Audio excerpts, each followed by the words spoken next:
시장을 움직이는 구조적 에너지가 두 가지 있다. 하나는 세계화와 탈세계화의 흐름이다. 달러는 어떻게 되느냐? 탈세계화 시대에는 달러 강세. 환율은 이렇게 추세적으로 오른다는 얘기는 계속해서 고점은 높아지고 저점은 낮아진다는 얘기입니다. 나머지 애플이나 이런 회사들이 삼성전자에게 파운드리를 맡기기가 좀 꺼름칙합니다. 왜냐하면 경쟁자거든요. 그래서 그런 부분들을 보면 이렇게 저렇게 밸류체인에 묶여있지 않은 기업을 투자하는 게 한국 투자에서는 방법이고,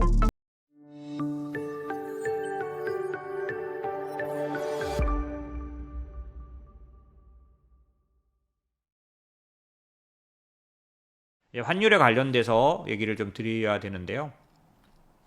환율은 기본적으로 지금 이제 트럼프가 되고 나서 이제 갑자기 굉장히 달러 인덱스가 올해 최고의 가격까지 올라가 있습니다. 그런데 이 달러 강세는 기본적으로 트럼프 때 어땠냐면 보시면 트럼프 1기 때 달러 인덱스는 앞부분에서는 무역 정책 본격화 시기엔 달러 강세였고 마지막 1년 동안에는 어땠냐면 달러 약세를 막 트럼프가 정책적으로 막 만들려고 애를 썼기 때문에 달러 약세의 모습을 나타내긴 했지만 더 긴 기간 동안 본격적인 달러 강세였고 무역 전쟁이 본격화되는 시기에서는 무조건 달러 강세, 원달러 환율 약세, 그러니까 그런 모습이 전형적으로 나타났었습니다.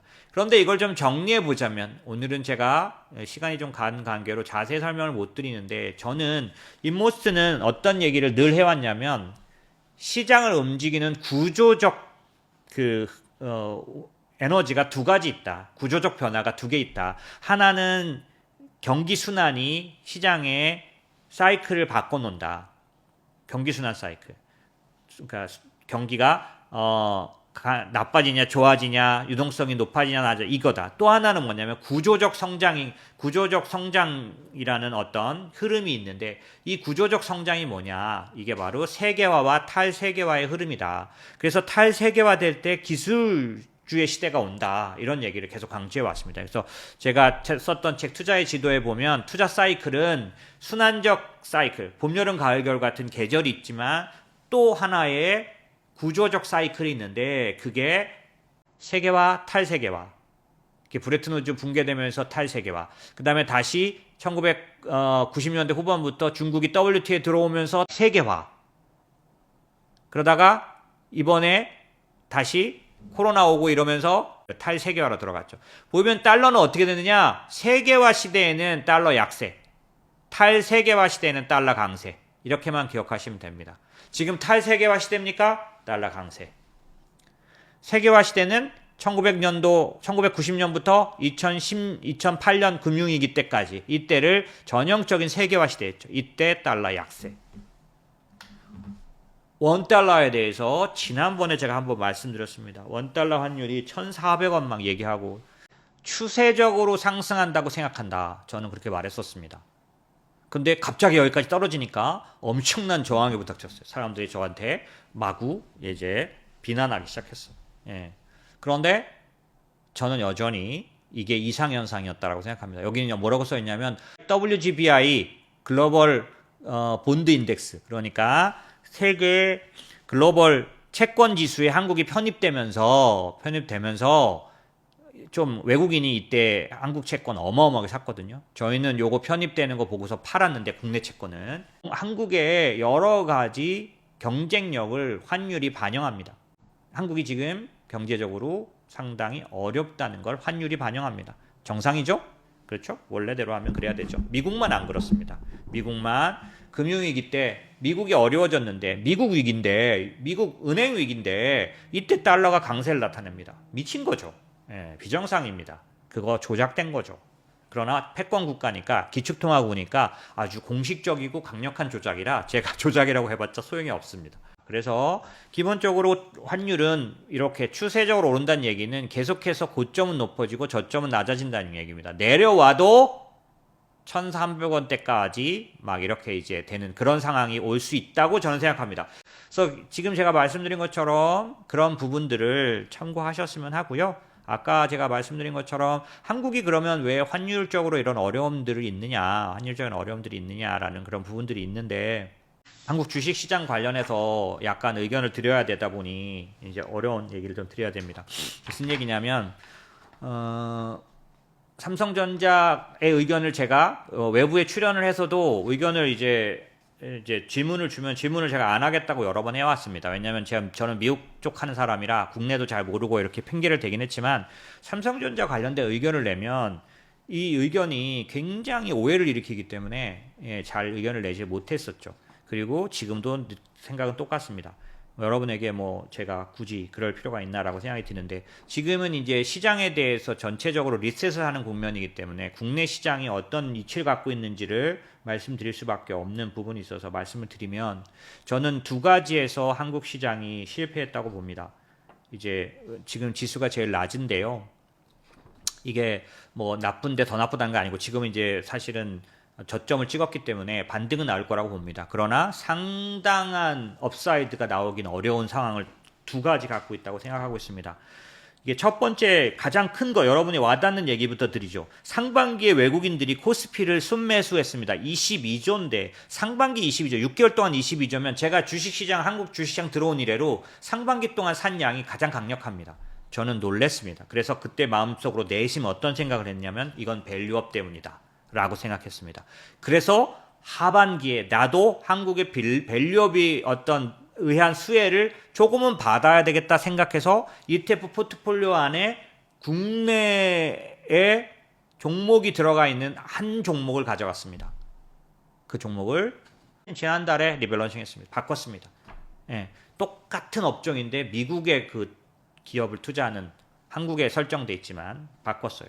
이유는 말씀드린 것처럼 밸류업을 제가 가치 있게 봤는데 하반기 들어서 지금 외국인들이 얼만큼 팔았냐면 상반기에 샀던 거에 반 이상은 판 것 같습니다. 어마어마하게 팔고 있습니다. 저는 이렇게 생각합니다. 밸류업 실패했습니다. 두 번째, 한국의 주요 기업들이 지금 좀 상황이 안 좋습니다. 예를 들어서 보시면은 우리나라의 주요 수출업종 자동차와 반도체인데 자동차가 지금 안 좋습니다. 보시면 현대차 주가입니다. 그런데 현대차만 그렇지 않고 독일의 폭스바겐 결국 공장문 닫고 2만 명 해고하고 이게 사상 초유의 사태입니다. 최초로 폐쇄입니다. 미국의 포드 18%씩 주가 폭락합니다. 2008년 이후 최악의 하루. 일본의 토요타 주가 똑같습니다. 현대차. 그러면 한국만 문제입니까? 아니죠. 한국만 문제가 아닙니다. 한국의 자동차만 문제가 아닙니다. 이 문제는 어떤 문제일까요? 중국의 자동차 문제입니다. 보시면 1월에서 9월 세계 전기차 판매 22% 상승했는데 이 중에 1위 비아디. 비아디는 얼마나? 31% 올랐습니다. 3위 지리 54% 늘었어요. 현대차 어때요? 감소. 전기차를 어마어마하게 중국이 팔아대고 있습니다. 밀어내고 있습니다. 어느 정도냐? 최근에 사우디에서 제다 국제 모터쇼라는 걸 했습니다. 중동 최대 모터쇼예요. 14개 중에 8개가 중국 모델이었습니다. 그것도 어떤 가격? 기아차 가격의 반 가격으로 같은 수준 이상의 차를 내놨습니다. 무슨 얘기일까요? 간단합니다. 중국은 지금 미국과 전쟁 중이죠. 전쟁 중이라서 미국이 중국의 자동차를 안 사주고 중국의 제품을 안 사줍니다. 그러면 어떻게 되냐면 덜 만들어야 되는데 중국은 시진핑의 그런 체제상 덜 만들 수는 없어서 왜냐하면 전기차 관련돼서 지금 엄청나게 밀어붙이고 있는 것들이 있습니다.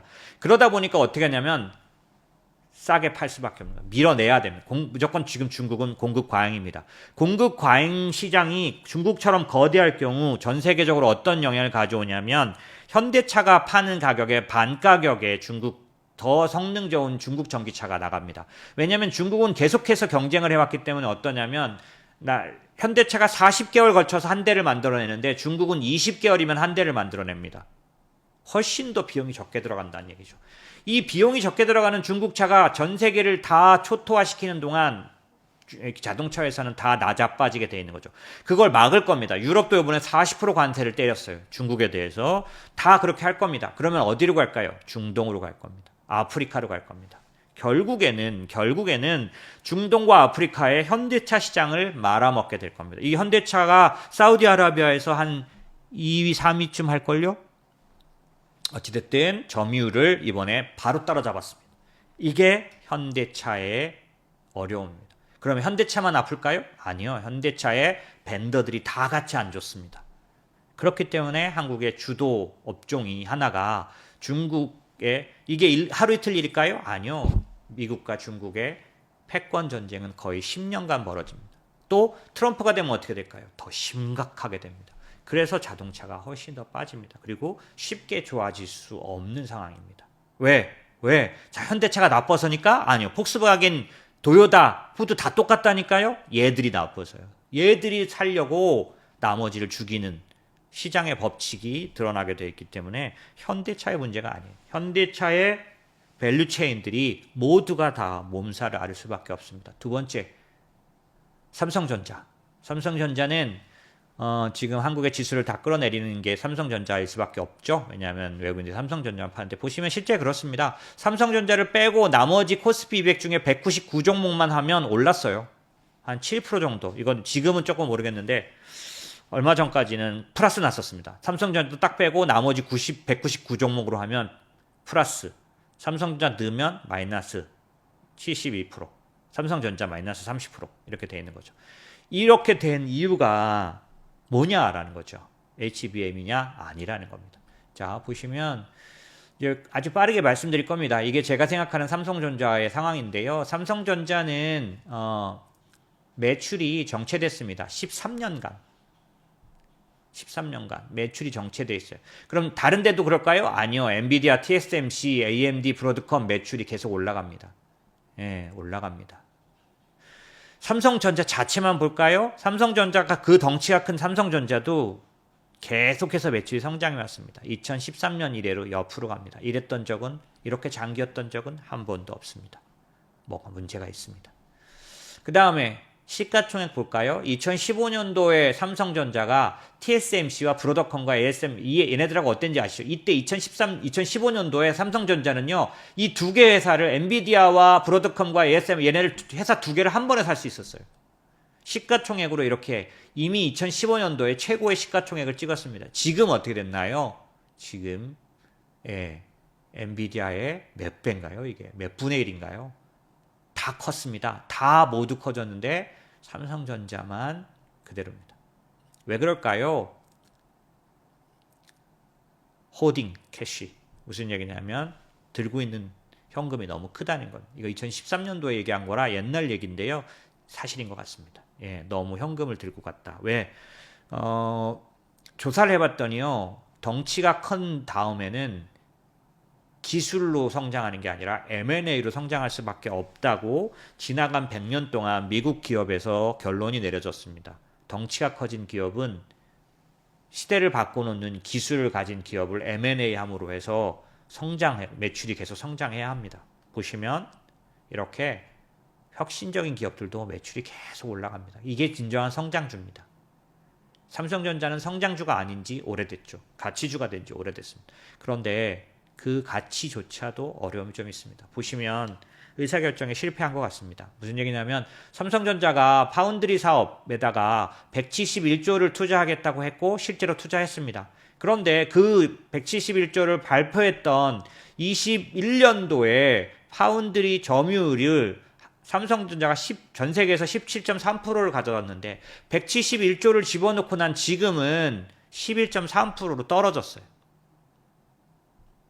지금 24년도니까 더 떨어졌겠죠. 예. 뭔가 의사결정에 문제가 있었습니다. 이게 어떤 결과를 갖고 왔나요? 미국의 삼성전자가 파운드리 수주를 받기 위해서 만든 미국 공장들 그게 전부 다 지금 납품 중지됐죠. 왜냐하면 주문을 못 받았으니까. 원래는 17%가 아니라 한 20 몇 %까지 늘어날 줄 알고 미국에 가서 땅을 사가지고 엄청난 공장 부지와 엄청난 투자를 집어넣었는데 수주는 더 못 받았어요. 더 TSMC가 가져가 버렸어요. 이게 조금 문제가 있는 듯 합니다. 빨리 바꿔야겠죠. 그죠? 빨리 바꿔야 되겠죠. 그런 부분들이 아직은 안 나타나고 있는 것 같고요. 치명적인 문제 중에 하나는 저도 동의하는 문제입니다. 이게 뭐냐면 이 삼성전자는요, 어떤 회사냐면 종합 반도체 회사예요. 그렇기 때문에 나머지 애플이나 이런 회사들이 삼성전자에게 파운드리를 맡기기가 좀 꺼름칙합니다. 왜냐하면 경쟁자거든요. 똑같이 핸드폰 사업을 합니다. 반도체에 나머지를 다 칩을 다 만들 수 있는 그런 그 설계와 이런 부분을 다 갖고 있는 종합 반도체 회사예요. TSMC는요, 파운드리만 합니다. TSMC는 만들 때부터, 나올 때부터 뭐라고 말했냐면, 우리는 다른 사업은 하지 않고 니네 비밀을 유지하는 데 있어서 우리는 문제 없다. 그래서 TSMC는 어떤 회사도 주문을 맡길 수 있는 체계죠. 왜? 자기네와 경쟁 회사가 아닙니다. 애플과 TSMC는 경쟁자가 아니에요. 애플이 수주해서 만들어주는 회사예요. 왜? TSMC는 파운드리만 합니다. 하지만 삼성전자는 종합 반도체 회사이기 때문에 경쟁자에게 이 제조 이런 부분들을 생산을 맡기기가 어려운 부분이 아무래도 있게 돼 있는 거죠. 그렇기 때문에 태생적으로 삼성전자는 TSMC처럼 계속해서 점유율을 파운드리 시장에서 가져갈 수 없었을지도 모릅니다. 그런데 그런 부분들을 간과한 거죠. 이건 뭐 누구나 아는 얘기라서 제가 얘기한 뭔가 이렇게 인사이트가 있는 얘기 전혀 아닙니다. 하지만 이런 부분이 지금 가장 아프게 나타나는 거죠. 왜? HBM을 수주하게 됐는데도 주가가 안 올라갑니다. 그런 부분들이 좀 여러 가지 부분 나타나고 있어서 현재로서는 아마도 제가 보기에는 여기도 마찬가지 지금 반도체 밸류체인 안에 있는 한국 반도체 소부장들이 전부 삼성전자에 의해서 주문을 못 받고 있는 거예요. 파운드리 주문을 받아야 얘들이 돌아가는데, 그래서 그걸 위해서 다 신규 투자를 미국에다 해놨는데 정작 주문은 안 들어왔단 말이죠. 그러니까 그 줄이 다 같이 지금 힘들어져 있는 겁니다. 그런데 이렇게 현대차 그룹과 삼성전자 그룹이 이렇게 다 같이 힘들다 보니 한국이 상당 부분 어려운 부분을 갖고 있습니다. 또 트럼프가 들어오게 되면 이런 부분들에 대해서 더 파고는 높아질 걸로 보여지니 여러 가지 면에서 어려움이 좀 있습니다. 그래서 그런 부분들을 보면 이렇게 저렇게 밸류체인에 묶여있지 않은 기업을 투자하는 게 한국 투자에서는 방법이고, 그 다음에 당연히 제가 이렇게 말하는 게 코스피가 더 꼬라박을 거란 얘기가 아닙니다. 반등이 나오더라도 이제 어디서 더 지속적인 반등이 나올 수 있는가를 생각해 보아야 되기 때문에 말씀을 드린 겁니다. 그런 측면에서 저희는 기본적으로 저희가 한국에 가져갔던 익스포저들을 잘 적당하게 적용하려고 합니다. 그런 측면에서 여러분들의 투자에 반영이 있으셨으면 좋겠고요. 이런 면들이 환율에 그대로 반영돼서 아까 제가 말씀드린 것처럼 기본적으로 원화 환율은 이런 부분들로 저는 갈 걸로 보여집니다.